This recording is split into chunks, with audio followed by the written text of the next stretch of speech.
Saludos, ¿qué tal? Buenas tardes, empezamos ya el programa de este martes 21 de enero, un programa donde vamos a tener la actualidad del día de hoy, vamos a conocer un poquito cómo se puede prevenir la miopía, vamos a tener magia también porque va a estar aquí con nosotros Alexis Melgar para presentarnos pues ese ciclo que va a vivir en el mes de febrero el Teatro de la Fundición, Febrero Mágico, es como se titula, y cada fin de semana pues va a haber la actuación de un mago. Así que vamos a hablar un poquito también de estas cuestiones con él y a ver si tenemos suerte y nos hace algún truquito. Y vamos a hablar también con Manu Lamprea para que nos cuente qué es lo que vamos a tener esta noche en Sentir Cofrade. Ya saben que es martes de Sentir Cofrade y por aquí va a pasarse nuestro compañero. Pero empezamos con literatura. Empezamos con María Rey, que tiene una nueva novela, que ha publicado su nueva novela con Espasa y que nos la viene a presentar. Se titula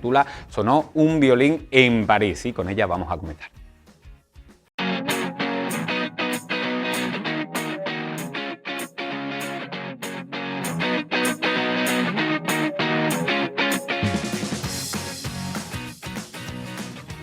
Pues comenzamos, arrancamos ya el programa de hoy, lo vamos a hacer hablando un poquito de literatura, del nuevo libro de María Rey, Sonó un violín en París. María, muy buenas tardes, amiga.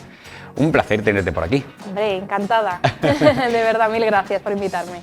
Sobre todo porque creo que es un bonito libro. Un libro que habla de un periodo precioso del mundo. Lo que pasa que después, pues bueno, vinieron las 2 guerras mundiales y entonces se empañó un poquito. Pero sí que era una bonita época, la Belle Époque, ¿no? Sobre todo desde el punto de vista cultural es una época muy interesante, ¿no? De eclosión cultural. Vemos que, bueno, se rompe esa tendencia, ¿no? De mirar al pasado que tiene tanto, ¿no? El arte del siglo XIX y tenemos, pues bueno, el modernismo, tenemos el posimpresionismo y el simbolismo en pintura, tenemos la novela realista y naturalista. Es un momento muy interesante y sobre todo en París, que era la capital cultural de Europa, ¿no? Es cierto que también es una época de tensión silenciosa en la que vemos que ya se están fraguando muchos de los motivos que luego llevarán al estallido de esos 2 conflictos mundiales, pero por lo pronto tenemos, bueno, pues un marco ya de, digamos, de recuperación también económica después de una crisis que ha habido en Europa, y es una época un poco, bueno, pues de respiro antes de meternos en materia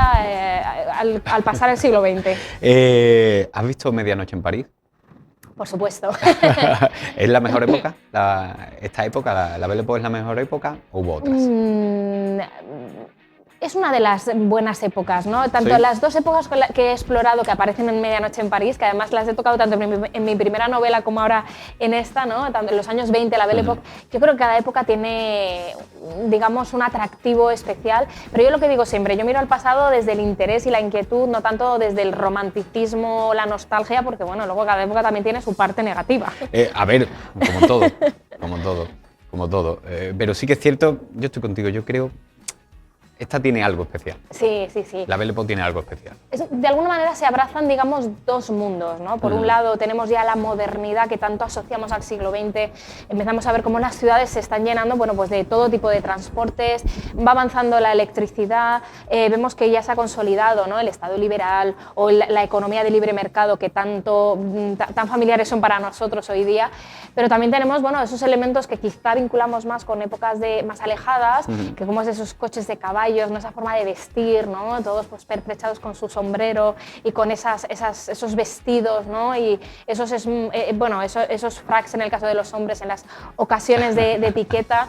Entonces, de algún modo, bueno, esto es una época un poco en la que se pasa en el testigo la tradición hacia una modernidad. Por eso mismo, porque también en el mundo del arte, en el mundo de la cultura, se va abriendo la mente de cada uno de los artistas. Y creo que eso es fundamental para el nacimiento de la siguiente época. Exactamente, además, por ejemplo, en el caso de la pintura mismamente, ¿no? Tenemos, le empieza de alguna manera a hacer competencia a la fotografía. Sí. Entonces la pintura de algún modo tiene que salirse, ¿no? de los moldes y de los parámetros a los que está acostumbrado tradicionalmente y explorar otros aspectos, ¿no? Y ahí tenemos pues eso, el impresionismo, el posimpresionismo, ¿no? El simbolismo, luego ya iremos pues eso hasta el surrealismo que llegará ya en la segunda, bueno, en tercera década, ¿no?, del siglo XX. Entonces, bueno, vemos que ya está eclosionando toda este torrente, ¿no?, de innovación. Y sobre todo también cómo confluyen los artistas, Sí. los cafés de París, cómo van esas reuniones, cómo va cambiando la tendencia, cómo va cambiando absolutamente todo. Yo es que creo que para el mundo del arte es una de las épocas claves, ¿no? Yo creo que sí, de las que nos suenan Roma, más. pero sí es cierto Sí. que dentro de todo el Renacimiento, pero dentro de esa evolución, esta es muy, muy clave para el mundo del arte que vivimos ahora. Exactamente, yo creo que nos sirve de punto, ¿no?, de inflexión para entender el arte actual. A mí, una de las cosas que más me interesan en las novelas es explorar aspectos, ¿no?, del pasado, da igual qué época, que me ayudan a entender lo que vivo hoy y digamos, la realidad en la que yo he nacido. ¿Y por qué un violín? Bueno, pues porque tenemos dentro de este grupo, bueno, la novela nos habla de un viaje por Europa, de un grupo de intelectuales, y en ese grupo tenemos a una violinista, Clara Balaguer, que de algún modo nos va a adentrar en ese universo musical del siglo XIX, que es al que pertenecen gran parte de esas melodías que a todos nos suenan, pero que quizá no ponemos un nombre exacto, no asignamos al compositor, y con ella, bueno, pues viajamos no solamente a ese universo desde el punto de vista cultural, sino también desde el punto de vista empresarial, ¿no? Ese mercado de la música que ya se está fraguando, y por otra parte también vamos a ahondar en el papel de la mujer como violinista, que es algo que, bueno, va empezando a consolidarse en la segunda mitad del XIX. Tenemos, bueno, pues nombres como Teresina Tua, Wilhelmina Neruda, Teresa Castellán, Sofía, Amanda Rottenmeier, violinistas que hacen efecto llamada, y cada vez hay más mujeres intérpretes, pero que todavía tienen muchas limitaciones, como es la composición, como es integrar orquestas o como es tener una crítica, ¿no?, de sus interpretaciones que no esté llena de condescendencia. Pero Clara también hace un viaje psicológico. Exactamente. Si me apuras, un viaje de huida.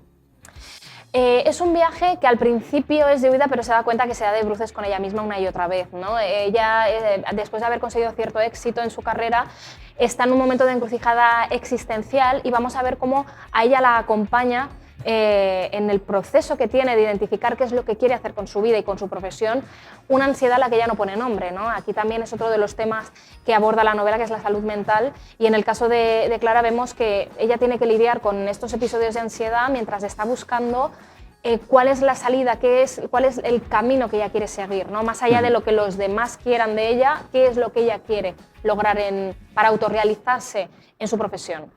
A mí hay una cosa que me fascina de la historia, es que, sobre todo en cuanto a la preparación que has tenido que llevar, porque has tenido que ver cómo se organizaba un viaje hace 130 años, que obviamente no tiene absolutamente nada que ver con ahora. El telégrafo entra como protagonista, hay muchas otras cuestiones. Ahora todo lo tenemos al tiempo de un clic. Con un clic hacemos y realizamos absolutamente todo, pero en aquella época un viaje de esta envergadura, de estas características, yo supongo que sería...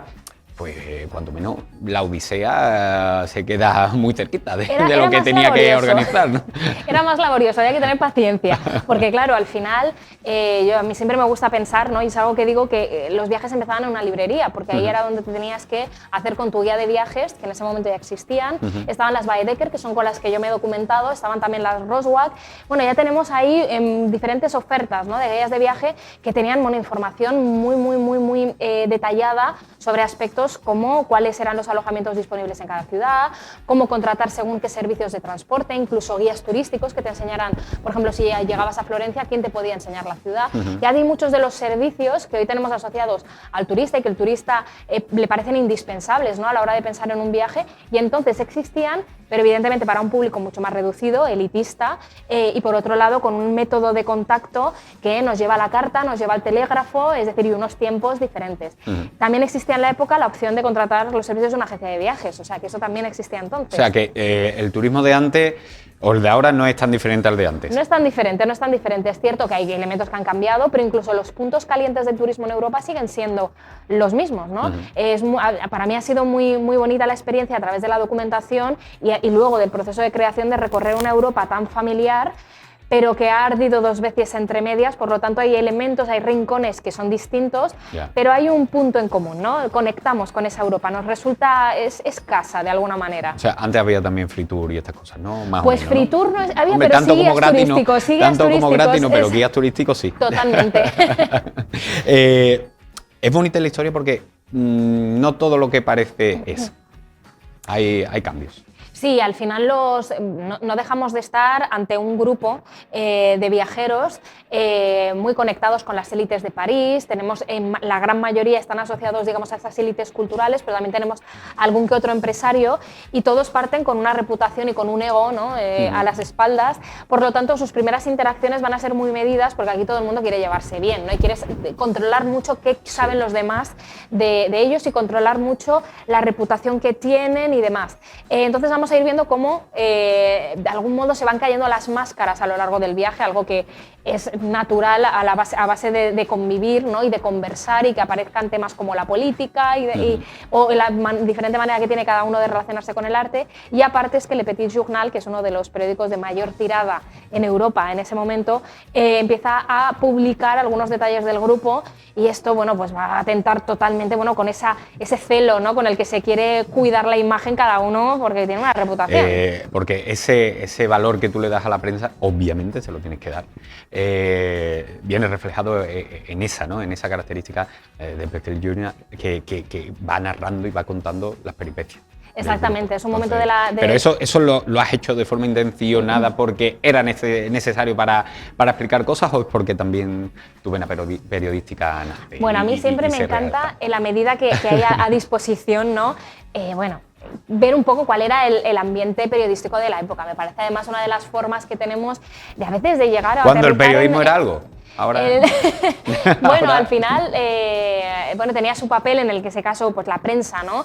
Aunque dejaba mucha gente fuera. Y en Francia era muy, muy importante la prensa, los periódicos y el Petit Journal. Le Petit Journal tiraba 1 millón de ejemplares diarios. Es que era una barbaridad. Es una barbaridad. En aquella época, una barbaridad. Entonces, claro, estás llegando a una cantidad de personas que además leían el periódico, ¿no? Con atención y era una parte de entretenimiento y sentirse conectado con su cotidianidad, su día a día, ¿no? Con esas noticias que quizá en los grandes libros de historia, que tenemos quizá una visión más de vista de pájaro, no aterrizas en la problemática quizá más cotidiana o más de la actualidad de un determinado año, ¿no? En la historia. Y eso es lo que me importan los periódicos y sin duda es algo que tenía que estar, pero aparte también por aportar esa trama de intriga, ¿no? Que nos brinda Le Petit Journal y esa fuga de información que no sabe muy bien de dónde parte. A mí me parece alucinante cómo se tiene que conjugar todo en tu cabeza y ordenarlo, porque claro, está por una parte la documentación, que obviamente cómo se preparaba, nada más y nada menos que preparar un viaje de esta característica, saber cómo se hace, pero claro, está también la trama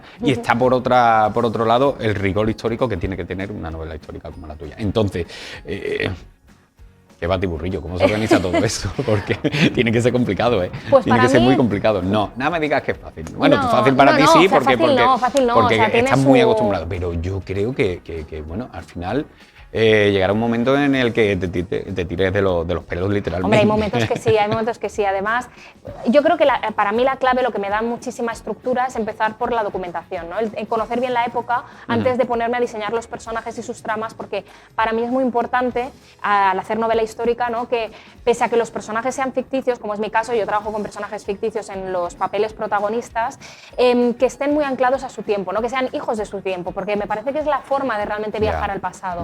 Si no, desconectas al lector y como autor desconectas también, ¿no? Y no profundizas en la época. Entonces me da mucha estructura empezar por eso, por una labor de documentación primero, luego me pongo ya a planificar todo y de la documentación nacen también muchas de las ideas, ¿no? Precisamente para aprovechar todo lo que da una época, para plasmarlo luego en los personajes y que sea el viaje lo más completo posible. Es que eso te iba a decir también porque para anclarlos, para situarlos, los personajes son fundamentales y algo que es muy complicado de describir, que son sus sentimientos, que es esa fachada que ponen y los sentimientos y los objetivos personales que tienen por detrás, que creo que lo pone muy bien en situación lo que era la época. Al final, sí, hoy en día también es algo habitual, ¿no? Muchas veces el cómo... La cara que ponemos en determinados ámbitos de nuestra vida, ¿no? Es decir, en el trabajo, el cómo te muestras o en una primera impresión con determinadas personas que no conoces, quedas de conocer de ti que no, pues imaginémonos en una época que está en lo general mucho más encorsetada y además personas que no dejan de pertenecer a unos círculos sociales en los que la reputación es muy importante, ¿no? Y que es una carta fundamental para su futuro. Tú has vivido aquí unos años Sevilla, ¿no? He vivido un año. Un año, ¿no? Sí. Un año. ¿Tú conoces el término laojana?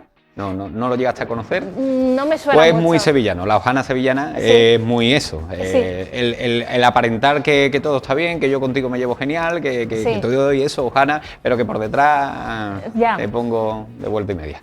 Esa es la hojana sevillana, pues Sí. ahí se extendía también mucho. Exactamente, yo creo que es una práctica que bueno, que Se puede llamar de diferentes formas, total, aquí es es hojana, transversal. pero que en el sentido, en su concepto, en lo Exactamente. que significa, Sí, se sí, extiende más de la cuenta. El poder de las apariencias. Sí, sí, sí. Es así. Oye, ya te digo y te pregunto por la opinión que a ti te merece. ¿Cómo era esa Europa de antes de las dos guerras? ¿Qué opinión te merece? No solamente París, sino todo en sí. Pues es una época muy interesante desde el punto de vista político, ¿no? Como decía, a mí lo que más me interesa es que encontramos muchos de los antecedentes que luego nos ayudan a entender esos dos grandes conflictos mundiales que todos ubicamos, ¿no? Y que tenemos quizá más presentes porque tienen mucho que ver con la sociedad que hoy somos. Me gusta mucho el ver y el entender que los hechos históricos no son boom, aparecen de forma espontánea, no, todo se va fraguando, ¿no? Es una Europa que es de tensión silenciosa, ¿no? Los países en Europa se están militarizando, es una Europa que ha puesto sobre la mesa aspectos como el imperialismo, el nacionalismo, ya está muy presente en las sociedades el antisemitismo. Hay de alguna manera una relación un tanto curiosa con la ciencia, por ejemplo, porque está permitiendo avanzar en muchos aspectos, pero también se ve que va a tener sus limitaciones, entonces es un momento en el que se pone mucho foco en el subconsciente, incluso en el espiritismo, ¿no? Aparece también en este momento. Es un momento también de cierta recuperación económica y de incertidumbre con el cambio de siglo, porque digamos que los años 90 del siglo XIX tienen como dos caras, ¿no? La Belle Époque y la época de la décadence, ¿no? Que se decía en París, que los más pesimistas decían, bueno, que se habían perdido todos los valores y que iban todos condenados, bueno, pues al fracaso absoluto, ¿no? De la sociedad. Y vemos cómo, bueno, pues al final siempre el futuro se encuentra entre medias, ¿no? Del relato más optimista y el más pesimista, y en este caso es un buen ejemplo. Es que hay muchas cosas que nos vienen dadas ya, que las sabemos, pero que cuando conoces la historia de por qué se han fraguado, tienen un encanto. Por ejemplo, París, Sacré-Cœur, el barrio de Montmartre.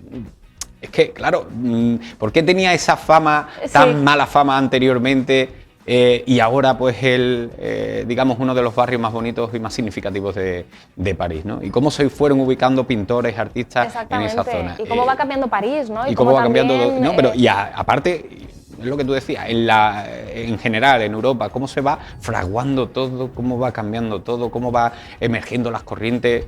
Hay que conocerlo, por eso la cultura es sumamente importante, y la educación muy importante para conocer el pasado y no cometer los errores en el futuro, aunque después se cometen. Exactamente. Aunque después se cometen, eso sí. Nos ayuda, yo creo, que a quitarnos la soberbia que a veces que es muy humana, ¿no? Del presente, de decir, sabemos más que nadie. Bueno, pues al final miras para atrás y te das cuenta que hay épocas terriblemente ricas en muchos aspectos y, sin embargo, a la vuelta de la esquina, ¿no? Podían estar los episodios que consideramos más dramáticos, ¿no? De la historia reciente. Entonces, bueno, al final hacer esa lectura yo creo que enriquece. Totalmente. Oye, ¿qué tipo de viajera eres tú? Pues mira, yo en origen era muy estructurada. Esta pregunta es muy original, nunca te la han dicho, ¿a que no? ¿A que ninguna entrevista? Claro. No, bueno, pero no me la han repetido mucho. ¿No? Pues digo, hombre, se la tengo que hacer, pues la tengo que hacer, pero creo que no voy a ser muy original, no voy a hacer. Pues lo cierto es que soy una viajera en proceso de cambio, porque yo al principio era mucho como don Guillermo Bogarín, el que organiza el viaje en la novela, que quiere tenerlo todo superatado, ¿no? Y es como, bueno, todo compartimentado cada día que ves, tal, porque tienes que aprovechar al máximo, ¿no? Y cada vez más me voy dando cuenta que viajar también es improvisar, viajar son los momentos de conversación, son los momentos de dejarte llevar, y incluso pues hablar con alguien local de ese país, porque creo que aprendes más muchas veces en una charla, ¿no? Con alguien de allí que de repente te comenta cualquier cosa, pues incluso de la actualidad que están viviendo en su país, que viendo 80 monumentos y haciendo 80 fotos en el espacio de 2 horas, ¿no?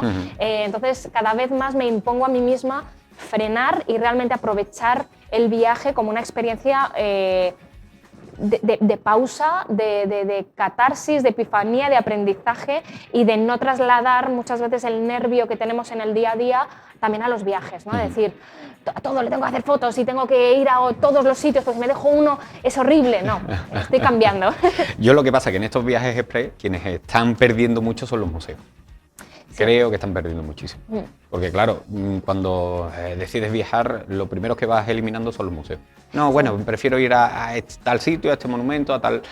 Y hay por eso también, museos que te los pierdes. Yo soy muy de museos, además soy de la típica que me leo todo. A veces me han cerrado museos que me he quedado sin ver la mitad del museo, o sea, soy ese tipo de turista. Pero sí, yo creo que hay que hacer una selección, bueno, cada uno que viaje como quiera, ¿no? Pero a mí me parece muy interesante hacerlo variadito, ¿no? Es decir, está muy bien patearse las calles de una ciudad, pero hay museos que, bueno, que son una maravilla y que nos ayudan, bueno, a aprender de una manera que es privilegiada sobre un tema o sobre un acontecimiento, bueno, a cada uno lo que le interese, ¿no? Si lo bueno es que hay museos de todo. Pues María Rey, muchísimas gracias por estar aquí, por visitarnos y por hacernos partícipe de tu nueva novela. Un placer, Con de Espasa, verdad. la primera con Espasa. Un placer, de verdad, mil pues gracias. Muchísimas gracias. Muchas gracias, María Rey, con su novela Sonó un violín en París, más que recomendable, así que corran porque se va a acabar seguramente muy prontito en las librerías. Si nosotros seguimos, tenemos que avanzar en el programa, vamos a hablar un poquito también de la miopía. Son muchas las personas que padecen miopía, pero Lidia Hernández nos va a ofrecer un reportaje donde se puede prevenir este aspecto de la vista. La miopía infantil afecta ya a 1 de cada 5 menores, entre otros factores por el uso diario de pantallas. Según estudios, para 2030 el 30% de la población infantil sufrirá esta condición óptica. Hoy hemos venido hasta Mira Centro Óptico para hablar más sobre este tema. Muy buena, Fernando. Buenas, ¿qué tal, Lidia? ¿Qué tal? Bueno, Fernando, venimos a conocer más sobre la miopía y formas de prevenirla, sobre todo en edades tempranas. Cuéntanos por qué ha aumentado tanto esta condición óptica en los últimos años. Sobre todo, los últimos estudios han demostrado que es debido a esta revolución digital que estamos viviendo en este siglo. Este siglo, la miopía ha sido catalogada como pandemia, ¿vale? Y se espera que de aquí al 2050 el 50% de la población mundial sea miope, con las patologías que lleva esa miopía. En concreto, a partir de las 6 dioptrías de miopía se puede multiplicar hasta el 41% el riesgo de sufrir desprendimiento de retina o... ¿Y a qué crees que se debe este aumento tan, bueno, al final tan problemático? Como bien dices, se ha convertido en toda una pandemia. Sí, sobre todo lo que hemos dicho antes de la revolución digital. Esto conlleva un cambio en los hábitos de vida normales, en el que los niños, sobre todo, pasan más tiempo en interior, menos tiempo en el exterior, utilizando sobre todo la visión de cerca y estando menos expuestos a la luz natural. La luz natural, como se sabe, se segrega serotonina y produce la hormona de la felicidad, que está relacionada con el correcto desarrollo también para que no sufran pues esta condición óptica como es la miopía. Vamos a darle consejos a todos esos padres y madres qué síntomas de alerta deben de tener en cuenta a la hora de traer a los pequeños a los centros ópticos para prevenir. En principio el chiquillo se puede quejar o no de que no ve de lejos. Cuando un chiquillo, por ejemplo, se acerca mucho a la tele, posiblemente sea miope. Otros, en cambio, te pueden rechazar tareas de cerca, ¿vale? En ese caso puede ser que sean hipermétrope. Luego, si el niño se frota mucho los ojos, tiene dolor de cabeza recurrente, puede ser indicativo de que haya cualquier ametropía. Y háblanos también, bueno, qué elementos tenemos que utilizar para prevenir la miopía en pequeños. ¿Podemos utilizar gafas, lentes de contacto? Cuéntanos. Desde el punto de vista óptico tenemos gafas y lentillas, ¿vale? Y luego está el farmacológico, como es el coliridoatropina, pero eso es tema oftalmológico, ¿vale? En cuanto a los procedimientos ópticos, distinguimos las lentillas, que en este caso tenemos lentillas blandas, sobre todo unas que funcionan muy bien, que van de uso diario, ¿vale? De control de miopía o MySight, y luego tenemos las de AutoCAD, que son lentes de geometría inversa. Luego, en cuanto a gafas, tenemos las lentes con tecnología DIMS, DIMS por sus siglas en inglés, ¿vale? Son unas lentes que podemos ver, ahora si quieres te enseño alguna, que es como un panel de abeja, ¿vale? Bueno, esos son algunos de los elementos, pero además también tenemos que tener en cuenta muchos hábitos a la hora de prevenir bueno, que esta condición óptica no llegue a, bueno, a desarrollarse subiendo los niveles de dioptría a niveles, pues como dices, creando una auténtica pandemia en la sociedad actual. Ten en cuenta que el coste que esto supone a nivel mundial se ha calculado sobre 600.000 millones de euros, equivalentes al cáncer de pulmón o el cáncer de mama. ¿vale? Para corregir esto o intentar frenar, ralentizar el aumento de la miopía, se pueden cambiar los hábitos que, como sabemos, que son los causantes de este aumento tan rápido de la miopía. Entre ellos podemos destacar que lo ideal es que el niño pase un mínimo de 2 horas al aire libre, en el que va a emplear la visión de lejos, le va a dar más luz natural, ¿vale? Y si no se puede evitar eso, pues aumentar la distancia de trabajo de cerca, realizar pausas de descanso cada cierto tiempo y Bueno, todo método de prevención es poco, ¿no, Fernando? Todo método de prevención que se puede hacer al final de cuidado óptico, bueno, pues es fundamental también para esta prevención. ¿Con qué edad se debería de traer al pequeño por primera vez a un centro óptico para una revisión, Fernando? En principio, la miopía crece cuanto menor edad tiene el niño, más rápido avanza la miopía. Entonces, cuanto antes se ataje el problema, mejor. Entonces, la primera revisión siempre se recomienda que acuda a un oftalmólogo para descartar posibles patologías, ¿vale? A partir de ahí la revisión se puede hacer en la óptica sin problema. ¿A partir de qué edad? De 3 años al oftalmólogo, y después, a partir de que el oftalmólogo se elimine la patología, que no haya nada, se puede venir a cualquier óptica.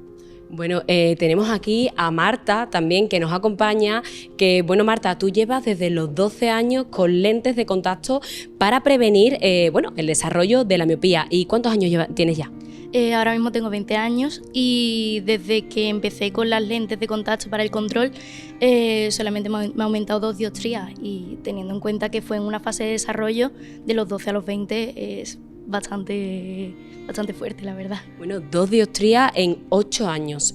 Cuéntanos, Fernando, ¿cuál es la media de aumento de dioptrías anualmente? La media más o menos oscila entre 0,50 y 1 dioptría al año. Entonces Marta, en teoría, en 8 años, si no se hubiese corregido, podría haber terminado con 8 dioptrías más de las que empezó. Podemos decir que lo reducimos a un 50% ese aumento de dioptría gracias solo a las lentes de contacto, ¿no? Efectivamente. Marta lleva utilizando las lentillas de control de miopía y, gracias a Dios, en estos años le ha aumentado poco. Marta, además de usar las lentes de contacto, llevas a cabo hábitos y conductas que favorezcan también a que no aumente la dioptría. Bueno, imagino que Fernando te dará muy buenos consejos. Cuéntanos si los sigues y si los llevas a cabo. Sobre todo, teniendo en cuenta que yo tengo que estar muchas horas estudiando, intento hacer descansos entre estudio y estudio, y también no ponerme el móvil muy cerca de la cara o las pantallas y todo eso. Y también, por ejemplo, las gafas, empecé a ponerme un filtro azul para evitar que se me pusiera peor. Bueno, ¿y cómo tomaste la decisión, siendo tan pequeñita, con 12 años, de usar lentes de contacto concretamente para esto, para prevenir la miopía? Bueno, yo en un principio siempre he llevado gafas. Lo que pasa es que a los 12 años, pues por motivos de comodidad y tal, yo vine aquí para ponerme lentillas, y ya me informaron de las lentillas de corrección de la miopía y decidí probarlas, y la verdad que muy contenta. ¿Qué le dirías a todos esos niños y niñas también de tu edad que todavía realmente no son conscientes de lo que le pueden subir todas esas dioptrías a lo largo del tiempo? Pues que sin duda que lo prueben y que intenten tener unos buenos hábitos, salir más a la calle y no estar tanto tiempo con las pantallas. Fenomenal, Marta, pues enhorabuena y gracias. Seguimos contigo, Fernando. Quiero que me hables sobre investigaciones vigentes que estén actualmente y que se puedan llevar a cabo en un futuro cercano. Ahora mismo lo que disponemos es lentes de control de miopía, y este laboratorio ha presentado su último estudio en el que se demuestra que reduce el crecimiento de la miopía hasta en un 59% de media. El estudio lleva entre niños desde 6 años hasta los 18 años. Luego hay otro fabricante, en este concreto caso es de lentes, con tecnología DINS, que como coayudante a la atropina han demostrado que son más eficientes. Entonces, en un futuro, la combinación de distintos sistemas puede ser que mejore la miopía. Estamos hablando de un futuro cercano, ¿no? Por así decirlo, que son investigaciones que ya se están trabajando, que llevan unos años en ello, y que en los próximos años podremos ver ya, si no en la investigación al completo, resultados ya factibles, ¿no? Sí, hay muchos institutos volcados en el control de la miopía, ¿vale? El último que se ha presentado, el estudio de la atropina con una tecnología DINS, es en Arbo, que eso Es un instituto, para que te hagas una idea, que abarca más de 12.000 científicos de 64 países diferentes, por nombrar algunos. Entonces, todos están volcados en el control de miopía por todo lo que lleva detrás la miopía. Bueno, Fernando, me comentabas también que esos elementos de prevención pueden ser tanto gafas como lentes de contactos, pero ¿pueden combinarse o tienen que ser uno u otro? En principio se pueden combinar, y ese es el estudio que hay. Ahora mismo están combinando el último que hay, como te he comentado, las lentes DIMS con atropina, y presentan ambos mejores resultados. O sea, que al final lo ideal es combinar los dos, ¿no? Tanto las gafas como las lentes de contacto, y esos hábitos llevarlo a cabo, por supuesto, que son esenciales. Efectivamente, todos estos estudios se basan en... Bueno, en todo al final, en todo, en mejorar y en prevenir también esta condición óptica que al final es la evidencia. En la evidencia científica, entonces no podemos aquí decir nada que no esté basado en eso. Eso, esa es la clave. Bueno, Fernando, muchísimas gracias por atendernos aquí en Mira Centro Óptico, muy amable, muchas gracias Marta, y ya sabéis, a seguir todos estos consejos y a venir a dejar llevar por profesionales que seguro que os aconsejan muy bien para que podáis prevenir la miopía. Muchas gracias, Fernando. Nada. Pues habrá que coger nota de estas recomendaciones. Gracias por el trabajo, Lidia, compañera. Nosotros vamos a hacer un breve alto para la publicidad. Vamos a estar nada, 4 minutitos y enseguida volvemos porque tenemos que hablar de magia y va a estar con nosotros un mago. Está ya preparado, está por aquí para sentarse con nosotros, Alexis Melgar, y vamos a hablar de ese ciclo de magia que va a tener lugar en el mes de febrero en el Teatro de la Fundición. Así que no se vaya, que enseguida volvemos.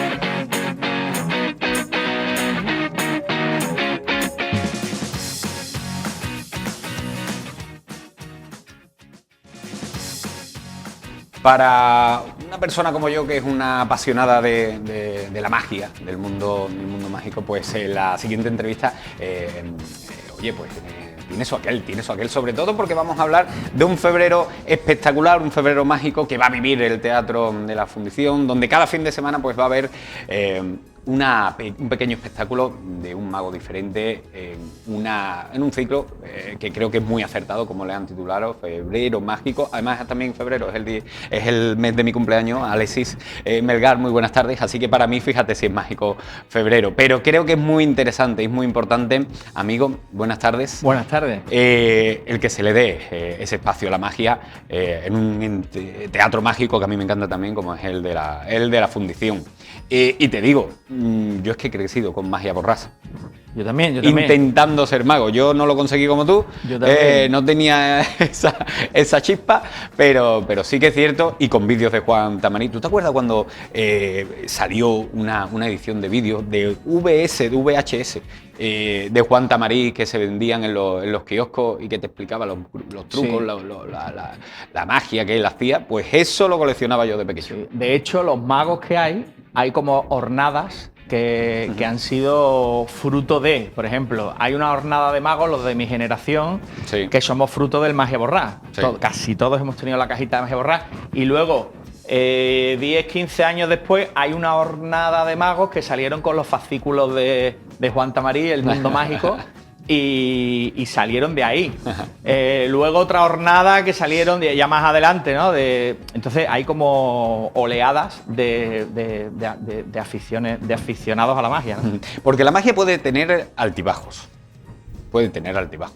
Creo que ha tenido hace aproximadamente 5 años más bajo que alto, o por lo menos en mi apreciación, pero ahora también, incluso en redes sociales, en Instagram, hay una proliferación de magos y de gente enseñando muy importante, que creo que es bueno. Sí, porque la magia, si está bien hecha y bien presentada y con calidad, yo creo que le gusta a todo el mundo, porque a todo el mundo le gusta asombrarse con algo que lo ve imposible, ¿no? Es como... Entonces le gusta a todo el mundo. Uh-huh. Luego partimos también de otra ventaja, y es que, por ejemplo, a los niños, a todos les gusta la magia. O sea, yo no he ido nunca a ningún colegio que le haya dicho a los niños, ¿queréis ver magia? Y me hayan dicho a los niños, no, vete. No, tú dices que eres mago e inmediatamente las pupilas se dilatan. Sí. Incluso en mi vida privada, yo tengo un problema, que es cuando estamos en alguna reunión que no tiene nada que ver con la magia y de repente me dicen, ¿tú a qué te dedicas? Yo soy mago. Y hace la gente, Es como cambia la expresión, ¿no? Es como que la magia tiene un halo ahí bonito y siempre se asocia con buen rollo, ¿no? Normalmente la gente cuando va a ver a un mago pues se ríe, se asombra, se divierte y por eso tiene tanto éxito. Y dentro de este mundo mágico pues estás enrolado también en este ciclo maravilloso, en Febrero Mágico, en el Teatro de la Fundición, como coordinador, así que como coordinador te pregunto, no como mago, que actuarás en marzo, creo, ¿no? En marzo. Sí, el primer fin de semana de marzo. Claro, porque el último. Ya no es solamente en febrero, es que habéis cogido un poquito más de marzo. Yo soy el último, sí, porque tiene tanto éxito que normalmente lo van alargando. Y ya se ha convertido Febrero Mágico y un poquito de marzo. Veremos a ver si no vaya a tener que ampliar. Y yo soy el último fin de semana de marzo es el que me toca a mí, 1 y 2 de marzo por la mañana, sí. ¿Y qué nos vamos a encontrar? ¿Qué diferente magia vamos a ver? Y sobre todo, los magos que van a ir pasando por el Teatro de la Fundición. Mira, cuando planteamos el ciclo, la idea son actuaciones familiares. Es decir, no es magia infantil, pero tampoco es magia para adultos. Es decir, es una función que si va el niño con el tito, con el abuelo y con los padres, se lo van a pasar todos bien. Porque no son actuaciones infantiles de decir, mira, esto es para los niños y yo desconecto porque... No. Nosotros nos gusta llamarle que es para toda la familia. Son unas actuaciones y además están seleccionadas así. Son magos que sabemos que tienen una contrastada experiencia familiar. Y luego... No solamente vienen magos de Sevilla, sino que vienen magos de otros puntos de Andalucía. Incluso este año viene un mago de la provincia de Badajoz. Y bueno, te puedo hacer un repaso rápido. Mira, el primer fin de semana viene el mago Roque, que es un mago de Huelva, que es un máquina que te digo que el año pasado hizo 200 actuaciones en el año. O sea, que para un mago ya está bien. O sea, 200 actuaciones. Luego viene... un mago sevillano, sevillano no, él es de Cádiz, vive en Sevilla, se llama Suso Ruiz, que Suso ha sido elegido, él es profesor además, y ha sido elegido entre los 10 mejores profesores del mundo. Y porque él combina en sus clases la magia con la educación y la educación con la magia, y una cosa chulísima.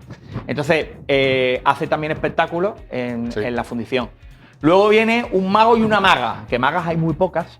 Pues hay un show de un mago y una maga, se llama Luigi y Lola, que bueno, también tiene un espectáculo una pasada. Luego este mago de Badajoz, que se llama Cristian Magritte, que también está triunfando por media España, tiene un espectáculo chulísimo. Y cierro yo.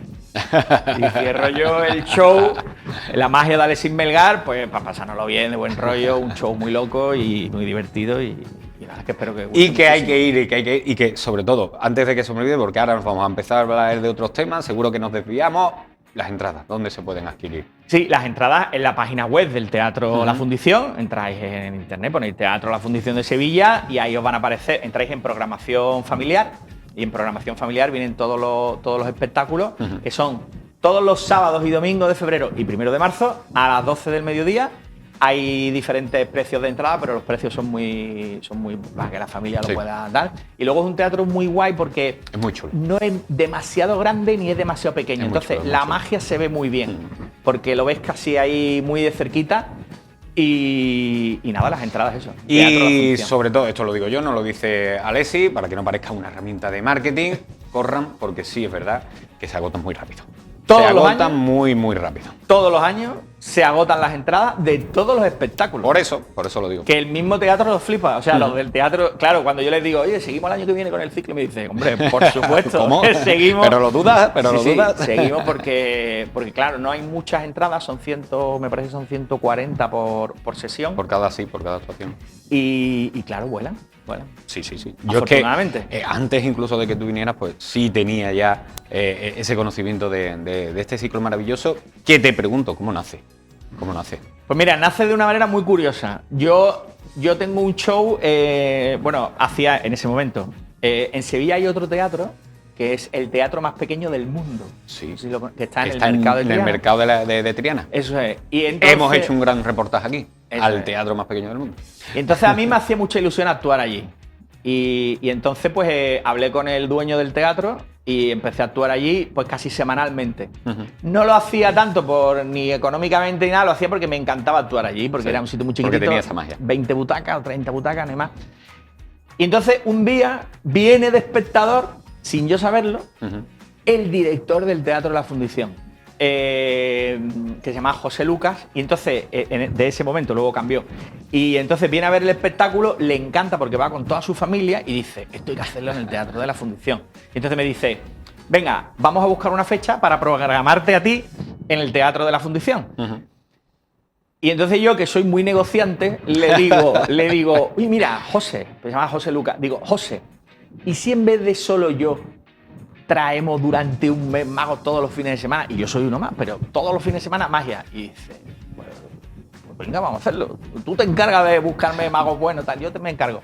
Y entonces buscamos para cubrir, y entonces fue una prueba. Al principio no era ni un ciclo ni nada, al principio era pues un mes de magia. Tal. Entonces, claro, ellos se llevaron, el teatro se llevó la sorpresa de que se llenó todo y tal, no sé qué. Entonces luego cambió el director, llegó Javier Osorio, y Javier Osorio me dijo, vale, sí, esto hay que seguir haciéndolo. Y entonces, pues al final fue el segundo febrero mágico, el tercero, el cuarto, el quinto, y ya vamos por el sexto y ya tiene por cierta solera. Vamos. Fíjate las cosas, la manera tan mágica de la que nacen, ¿eh? Sí, por eso yo siempre a la gente le digo, cuando hay magos a veces que dicen, he ido a actuar y había 4 espectadores, o había 5, digo, ya, pero tú no sabes quién te está viendo en ese momento. A lo mejor uno de esos 5 es un productor increíble, ¿no? Yo tengo una anécdota muy buena, que yo hace años trabajé también en televisión, y trabajé en televisión porque en un garito que había 4 personas, una noche de tormenta de playa, o sea, imagínate. Sí. Para no ir nadie. Pues una de esas 4 personas trabajaba en producción de un programa de televisión. Entonces le hice ahí un juego y me dijo, oye, pues tienes que venir un día a la tele. Fui un día, de ese día. Entonces, las cosas hay que hacerlas porque nunca sabes a dónde te va a llevar las cosas. Pero porque las cosas hay que hacerlas de corazón y con pasión. Yo creo que si las haces de esa forma, al final siempre tienes premio. Claro. Siempre tienes premio. Y tú, que te dedicas también a otras cuestiones, creo que me das la razón en ese sentido. Que la actitud positiva y vivir las cosas con pasión, al final te hacen ir a otros sitios y crecer y evolucionar, que es lo importante. Claro, el hacerlo porque te gusta y porque disfrutas. Y luego ya eso tendrá sus consecuencias aparte. Pero la premisa muchas veces no tiene que ser el interés, sino, oye, lo hago porque me gusta, porque disfruto, porque me lo paso bien, y ya veremos luego qué consecuencias trae esto. Yo te iba a decir, no sé si traes algo preparado, porque esto está totalmente improvisado, y si no traes nada preparado... ¿Te puedo hacer algo? ¿Te puedo hacer algo? Es que le estoy poniendo, pues ahora mismo le estoy poniendo en un aprieto porque no lo hemos hablado antes. Porque no hemos hablado absolutamente nada, y ahora me estoy acordando, y digo, lo mismo le pongo yo a... ¿Imaginas? Y digo, no te puedo hacer nada. No, te puedo hacer algo porque... Algo sí, ¿no? Sí, Tú siempre vas preparado, algo ¿no? Sí, bueno, en estos casos sí. En estos casos sí. Otras veces no. Pero es que es verdad que no. Oye, que estas son las cosas del directo. Que es verdad que hemos hablado de otras muchas cosas, de negocios. Hemos hablado de negocios, hay que decirlo. Hemos hablado de negocios para futuros programas, pero no hemos hablado de a ver si nos hacías un truco, ¿no? Fíjate. Menos mal que tú eres previsor. Pues vamos a hacer algo así improvisado, ¿vale? Mira, con una baraja que bueno, sobra decir que es normal, pero si quieres, mira, te la dejo, toma, mézclala si quieres. Sí, porque yo aquí, tú sabes que yo magia borrada lo tenía en casa, mira, por detrás, normal, todo normal. Le voy a dar por delante ahora también para... Que están mezcladitas, mezcla tú si quieres también. No, a ver si voy a mandar las cartas yo. Da igual. A ver si voy a mandar yo las cartas. Y mira, no sé si tienes alguna carta que te guste de la baraja, dime una favorita. Pues tampoco tengo yo ninguna preferida, pero bueno, pues 6 de diamante. 6 de diamante. 6 de diamante. Bueno, mira, vamos a mezclarlas así un poquito. Que se ve, mezclamos. Y yo ya no te voy a tocar más. Mira, lo voy a dejar así. Si la encuentro yo, el 6 de diamante, tú vas a decir, claro, es que eres mago. Entonces, lo guay sería que la encontraras tú, ¿no? Entonces, mira, te voy a pedir, mira, fíjate, una baraja mezclada por ti. Tú has dicho el 6 de diamante como podía haber dicho otra, y te voy a pedir que digas un número, por ejemplo, del 1 al 10 o del 10 al 20, el que quieras. El 8. El 8. ¿Te imaginas que en la posición número 8 estuviera el 6 de diamante? Mucha casualidad. No hago nada, no hago nada. ¿Te imaginas? Sería guapo. Estaría redondo para sacarte a hombro. Tengo aquí, porque igual esto es complicado. Mira, tengo aquí polvitos mágicos para que salga esto. Mira. Está guay los polvitos mágicos, ¿no? Mira. Mola mucho los polvitos mágicos. Ahí. Te has dicho el 8. Mira. 1, 2, 3, 4, 5, 6, 7 y la 8. Si hubiera dicho 9, hubiera salido la J, pero no el 6. No. Tú has dicho el 8 Sí. y has dicho el 6 de diamante Sí. y por algún motivo la carta que se viene ahí es el 6 de diamante, que es la Qué carta grande, que habías elegido. Mira que está guapo esto. Pero espera, porque mira, vamos a hacer una cosa con el 6 de diamante, que es la carta que tú has elegido. Mira, acuerda, 6 de diamante, muy clarito. El 6 de diamante lo vamos a poner hacia la mitad, ¿sí? Sí. Recuerda, 6 de diamante hacia la mitad. Vamos a poner ahí dentro, ¿sí? Sí. Luego, si el 6 de diamante está hacia la mitad, ahora arriba, pues habrá otra. Mira, la dama de pica. 6 de diamante tu carta, la dama de pica. Y ahora mira, porque vamos a hacer un viaje en el tiempo, pero muy cortito. Mira, voy a coger la dama de pica, lo pongo ahí muy clarito. Vamos a ir atrás en el tiempo 2 segundos. Mira. ¿Habéis notado? Hemos ido 2 segundos atrás. Y ahora ahí se viene No te creo que... el 6 de diamante y arriba esperando para ser puesta la dama de pica, que sí, soy real, sí. Qué grande, Gente que dice, Alessi. será de mentira, no soy de verdad, soy de verdad. sí, Salió. sí. Qué grande, Alessi, qué grande. Normalmente. Estas cosas... más magia debería haber en el mundo, en la vida, y más gente como tú, Alessi. Pues muchísimas gracias. Pues amigo, oye, no te vayas muy lejos, quédate por aquí, yo le doy paso a la actualidad y seguimos hablando de negocios porque hemos emprendido una vía interesante. Esto va a ser el comienzo Una de- vía el comienzo de algo interesante, interesante. Alessi y yo, lo dicho. Amigo, que muchísimas gracias, que corran rápido a reservar, a contratar, a comprar esas entradas en el Teatro de la Fundición, porque cualquier actuación es maravillosa, sobre todo la de Alessi, que es maravilloso, y que seguro que no se arrepienten de echar una mañana maravillosa allí. con Van a los disfrutar, técnicos. van a disfrutar. Así que lo dicho, amigos, que muchísimas gracias. Un Gracias placer, a vosotros. Un placer. Bueno, pues más cosas en el día de hoy. Tenemos que marcharnos a la actualidad, a ese avance que nos ofrecen nuestros compañeros desde la redacción de informativos de esta casa. Hacia allí nos vamos. Compañeros, ¿qué tal? Muy buenas tardes.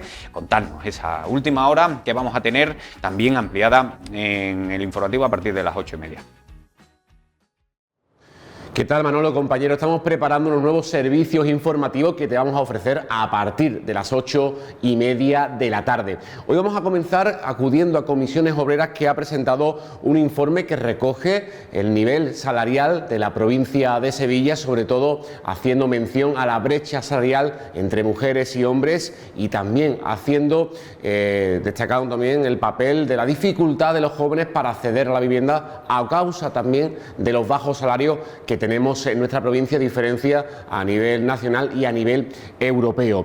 Vamos a irnos también a los diferentes embalses, porque debido a las lluvias que tenemos en nuestra provincia en estas últimas horas, tenemos unos embalses que están al 60% de su capacidad, aunque alguno de ellos está actualmente al 90%. También vamos a ir a Correos para conocer su exposición sobre el Camino de Santiago, que estará hasta finales del mes de febrero. E igualmente conoceremos en Cultura la nueva iniciativa del arroz dentro de ese programa Living la Arroz, que está celebrándose y que va a tener mucho protagonismo todos y todas los sevillanos y las sevillanas. Igualmente, pues vamos a acudir en sucesos a lo que ha ocurrido en Coria del Río, donde la Policía Nacional ha detenido a 2 personas por encontrar 2 plantaciones de marihuana que además estaban pues enganchadas al suministro eléctrico. O igualmente la Guardia Civil ha detenido un hombre por 21 robos a la fuerza en diferentes fincas agrícolas. Y en el caso de deportes, vamos a irnos a los entrenamientos del Sevilla y del Betis, que están muy pendientes del mercado de invierno. En el caso del Betis, pues Alex Moreno es uno de los que suena con fuerza para reforzar la defensa verde y blanca, mientras que el nombre de Badé resuena en el Sevilla, pendiente de la salida al Aston Villa, o por ejemplo de Aruna Sangante como posible recambio. Todo eso y mucho más a partir de las 8:30 en los servicios informativos de PTV Sevilla.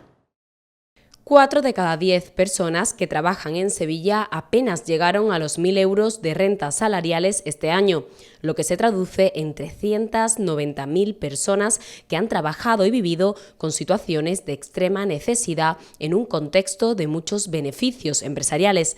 Las empresas sevillanas exponen que no encuentran trabajadores cualificados en algunos sectores, pero Comisiones Obreras rebate eso exponiendo que hay una diferencia salarial salarial en torno a 3.000 euros de quien trabaja en Sevilla y la media salarial española en otras ciudades. Además, el sindicato hace también hincapié en que en la estructura salarial sevillana encontramos más machismo que la nacional, ya que un hombre en nuestra ciudad cobra de media 5.619 euros más que una mujer por el mismo trabajo. Concretamente, hay un 31% de brecha salarial entre hombres y mujeres en la capital hispalense en la actualidad. Queremos decir que, por tanto, las empresas sevillanas reproducen una estructura salarial más machista todavía que la que ya existe en las diferencias entre hombres y mujeres que trabajan en este país. Lo cual, hago una referencia expresa a la gravedad de que el Ayuntamiento de Sevilla haya erradicado de sus presupuestos, fruto del acuerdo con Vox, aquellos programas que precisamente venían a reforzar la lucha contra la brecha salarial entre hombres y mujeres en una ciudad como Sevilla, donde esta brecha, repito, está en 5.619 euros al año. El salario medio en Sevilla fue de 1.503 euros al mes y por lo tanto se hace un llamamiento a empresas que van a tener que modificar convenios donde hay diferencias salariales muy notables con la media nacional, especialmente en algunos sectores concretos como en comercio, en el sector agrario y en sectores de información y telecomunicaciones. Pues gracias, Nacho, gracias, compañero, por ese avance informativo que ya decimos será ampliado a partir de las 8:30 en los informativos de esta casa. Y posteriormente pues vendrá Sentir Cofrade, porque ya saben que hoy es martes de Sentir Cofrade y como cada martes pues también tenemos un pequeño anticipo por parte de mi compañero de Manu Lamperea. Manu, ¿qué tal? Muy buenas. Buenas tardes, Manolo, compañero. Un todo honor, bien, ¿no? Como siempre, estar en todo este en orden. Todo en orden, todo bien, todo bien. Ya cogiendo la rutina, parece que ya un poquito mejor del catarro y avanzando, vamos, porque no me queda más remedio. Progresa adecuadamente, ¿no? Progresa adecuadamente, sí, señor. Y ya parece todo bien y nada, pues este martes un nuevo Sentir Cofrade, llegando ya a final del mes de enero y cuando menos nos demos cuenta estamos ya en febrero. Así que preparando todo lo que está por venir, que no es poco. Hay mucha gente que también es muy fan del carnaval, que sí, señor. Que después, muchos cofrades son muy fan del carnaval y ya esto es un cuesta abajo, sí, empieza una cosa y la vas hilando con la otra y claro, cuando sea la final del falla pues quedarán 3 días por miércoles de ceniza y ya pues empezamos otra vez.